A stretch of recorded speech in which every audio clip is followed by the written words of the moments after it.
అస్మద్గురుభ్యో నమః. మనం దేవాలయానికి వెళ్ళి దైవ దర్శనం చేసుకుని దైవ దర్శనం అయిపోయాక మనం వెంటనే ఏం చేస్తామంటే ఇంటికి తిరిగి వచ్చేస్తాం కదా. వీలైతే కాసేపు అక్కడ కూర్చుంటాం. కానీ ఈ రెండింటికి మధ్యలో మనం ఒక చిన్న పని కూడా చేయాలి. అప్పుడే మనకి పూర్ణ ఫలితం దక్కుతుంది అనడంలో ఎటువంటి సందేహం లేదు. పరమాచార్య స్వామివారి దివ్యపాద పద్మాలకు నమస్కారం చేసుకుంటూ వీడియోలోకి వెళ్ళిపోదాం.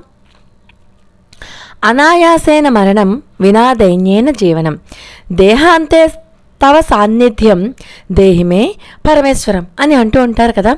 మనం గుళ్ళోకి వెళ్ళినప్పుడు దేవుని ముందు నిల్చుని మన రెండు చేతుల్ని జోడించి కళ్ళు తెరిచి ప్రశాంతమైన మనసుతో దర్శనం చేసుకుంటాం. దర్శనం అయ్యి గుడి బయటికి వచ్చాక గుడి మండపంలో కూర్చుని కళ్ళు మూసుకుని అప్పుడు మళ్ళీ భగవంతుని యొక్క రూపాన్ని గుర్తుకు తెచ్చుకొని ఆయన్ని మనం ఇలా అడగాలి. నాకు నొప్పి బాధ లేని మరణాన్ని ప్రసాదించు, అనాయాసైన మరణం. నాకు ఎవరి మీద ఆధారపడకుండా, నేను జీవితంలో ఎవరి ముందు తల వంచకుండా, ఎవరిని నొప్పించకుండా, నేను ఎవరి వద్ద చులకన కాకుండా ఉండే జీవితాన్ని ప్రసాదించు, వినా దైన్యేన జీవనం. మృత్యు నా వద్దకు వచ్చినప్పుడు నేను నిన్ను దర్శించుకునే విధంగా నన్ను నువ్వు దీవించు, అంటే ఆ సమయంలో నాకు నీ దివ్య దర్శనాన్ని కలిగించు. దేహాంతే తవ సాన్నిధ్యం నాకు కలగచెయ్యి.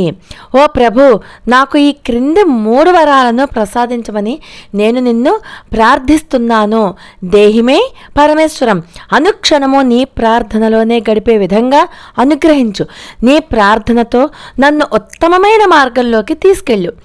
ఎప్పుడూ కూడా నేను నిన్ను నాకు కానీ నా బిడ్డలకు కానీ సంపదలు కానీ పేరు ప్రఖ్యాతులు కానీ ఇవ్వమని అడగను, కానీ నాకు నువ్వు ఉత్తమమైన నీ సాన్నిధ్యాన్ని అనుగ్రహించు. ఇది 2వది. ఇక 3వది, నాకు ఎప్పుడూ కూడా నువ్వు సదా అండగా ఉండి నన్ను ఉత్తమమైన మార్గంలో నడిపించు.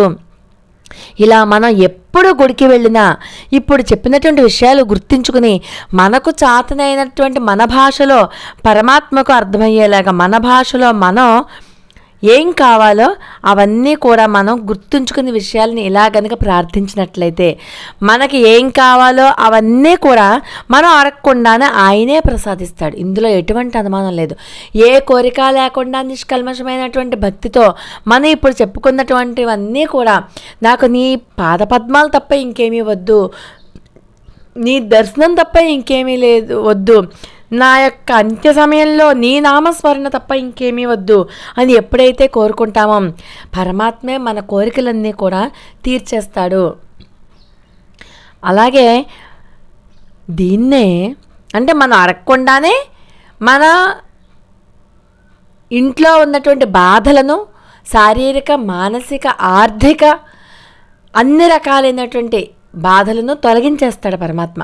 దీనినే దర్పణ దర్శనం అంటారు. అంటే మనస్సు అనే దర్పణంలో దర్శించి ఆ దివ్యమంగళ స్వరూపాన్ని దహరాకాశాన ప్రతిష్ఠించుకునే ప్రయత్నమే ఈ ప్రక్రియ.